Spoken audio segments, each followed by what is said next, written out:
그래서 1부하고 2부에 걸쳐서 얘기를 했던 내용은 이게 조국이라는 개인과 윤석열이라는 개인 간의 배틀로 보이지만 이번 정권에 들어서기 전까지만 해도 조국이라는 사람도 윤석열이라는 사람도 어디 가서 이렇게 막 손가락질 받을 만한 인물도 아니었거니와 지금의 이 대립 구도 자체도 20년 동안 장기 집권을 하려고 하는 민주당과 그 다음에 지금의 수사 파워를 내려놓지 않고 이어나가고 싶은 검찰 간의 알력 싸움이다 라고 볼 수 있는 거지.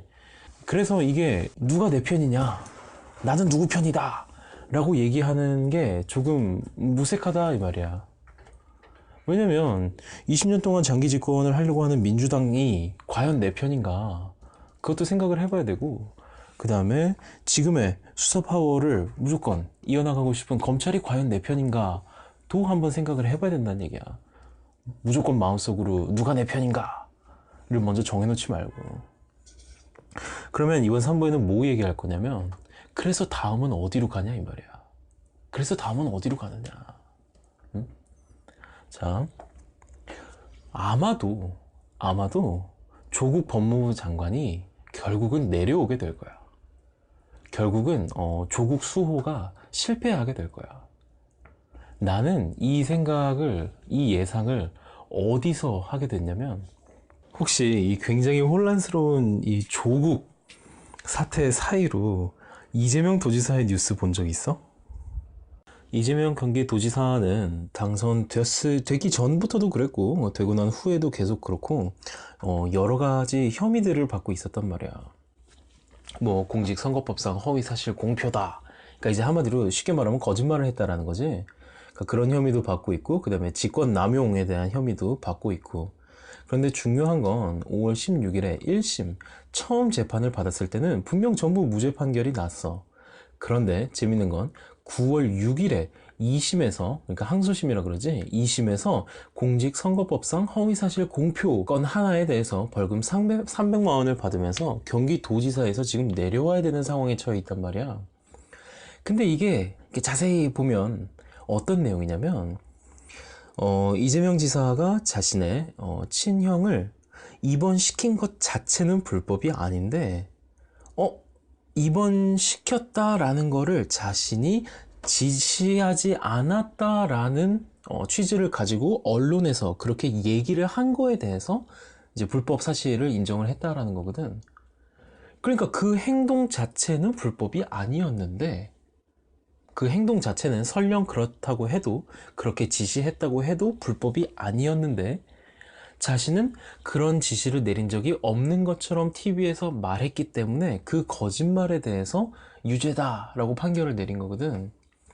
근데 이게 사실은 굉장히 애매모호해. 이재명 씨가 실제로 형에 대해서 강제 입원 절차를 지시했다고 해도 그 사실 자체는 무죄로 판명이 났기 때문에, 거기에 대해서 한 말 때문에 오로지 TV에 나와서 자신은 그것과 연관되지 않았다라는 어투로 말을 했다는 것 때문에 지금 벌금을 받은 거거든.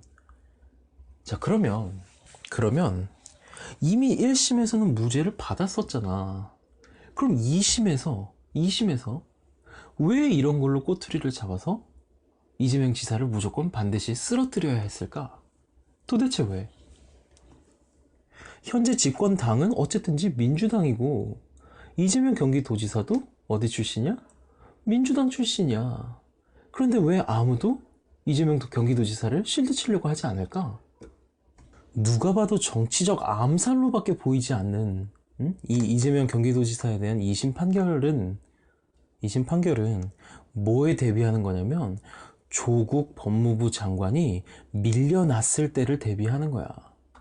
자, 이게 무슨 말이냐면, 조국 법무부 장관이 이제 밀려나게 돼. 그래서 물러나게 되고 엄청나게 욕을 먹겠지. 왜냐면 검찰에서 그동안 수사에서 밝혔던 내용들을 굉장히 편협하게 사실은 조국에게 불리하도록 늘어놓을 거니까. 그러면서 누구의 신뢰도도 깎여? 어쩔 수 없이 문재인 대통령의 신뢰도도 깎여. 그건 피할 수 없는 거잖아. 자, 문재인 대통령 뒤에는 누가 있을까? 민주당 내에도 당연히 여러 세력이 있을 거 아니야. 그 중에서 문재인 대통령을 지지해서 대통령으로 만든 세력은 이 민족해방이라고 하는 NL 세력이 있었단 말이야. 나중에 좀 더 자세히 설명하겠지만 이 NL 세력이 이제 문재인 대통령을 지지하고 밀어줘서 지금의 대통령으로 만들어 놓은 건데, 그러면 그 다음 대권 후보자는 누구일까? 바로 박원순 서울시장이야. 자, 그런데 문재인 대통령에 대한 신뢰도가 완전히 박살이 나고, 그 다음에 그 다음 이제 대선을 치를 때 박원순 서울시장을 뽑아봐야 문재인 대통령을 지지해줬던 그 세력이 만든 똑같은 판에 똑같은 시나리오다 라고 이재명 경기도지사가 치고 나오면 굉장히 난잡한 상황이 벌어질 수 있겠지. 민주당 내에서 이제 대통령 후보를 정하기 위해서 경선을 치를 때 이재명 경기도지사가 박원순 서울시장의 목줄을 잡고 흔들 수가 있단 말이야. 이번에 조국 법무부 장관이 물러나고 문재인 대통령의 신뢰도에 크게 타격을 받는다는 건 그런 얘기거든. 왜냐면 이재명 경기도지사는 결정적으로 NL 라인이 아니야.